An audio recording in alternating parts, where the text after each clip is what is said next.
በዚህ ደረጃ ነፃነታችን አሳልፈን አንሰጥም። ወዳጅነት ጥሩ ነገር ነው፣ ነገር ግን እንቅስቃሴን በመላ የተከታተለ ሊቆጣጠር ከሞከረ እርሱ አጋሪ ሳይሆን ሰላይ ነው። ይህን የተናገሩት በትራምፕ ንግግር ረድብን ያሉት የእንግሊዝ ጠቅላይ ሚኒስትር ኬር ስታርመር ናቸው። የእንግሊዙ ጠቅላይ ሚኒስትር ኬር ስታርመር ቻይናን በጎበኙበት ወቅት ከቻይናው ጠቅላይ ሚኒስትር ሺ ጂንፒንግ ጋር ጥሩ የሚባል ቆይታ ነበራቸው። ከቀጠናዊ ውጥረት እስከ ዓለም አቀፍ ስጋቶች አንስተው ተወያይተዋል። አለፍ ሲልም ስለ አርሰናልና ማንቸስተር ዩናይትድ ትንሽ ተጨዋውተዋል። የቻይና ጉብኝታቸውን አጠናቀው ወደ እንግሊዝ የተመለሱት ኬር ስታርመር ከአሜሪካ ፕሬዝዳንት የደረሳቸው ማስጠንቀቂያ ዓለምን ግራ አጋብቷል። በአጠቃላይ ዶናልድ ጄ ትራምፕ የኬር ስታርመር ወደ ቻይና መሄድ አልወደዱትም። ከቻይና ጋር የሚደረግ የንግድ ስምምነት አደገኛ ነው፣ ኬር ስታርመር አካሄድ ልክ አይደለም፣ ተጠንቀቅ ብለውታል። የትራምፕ አስተያየት በጥቅሉ ሲመዘን እንግሊዝ ሆይ የምጠላውን ካልጠላሽ የምወደውን ካልወደድሽ አደጋ ላይ ነሽ እንደማለት ነው።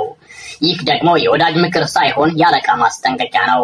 አሁን ላይ ዶናልድ ጄ ትራምፕ ያበደ ውሻ ሆነዋል። ሁሉንም እየተናከሱ ነው። ሲመጣባቸው ኢራንን ያስፈራራሉ፣ ትዝ ሲላቸው ራሻን ወዮልሽ ይላሉ፣ አለፍ ሲልም ቻይናን ያስጠነቅቃሉ።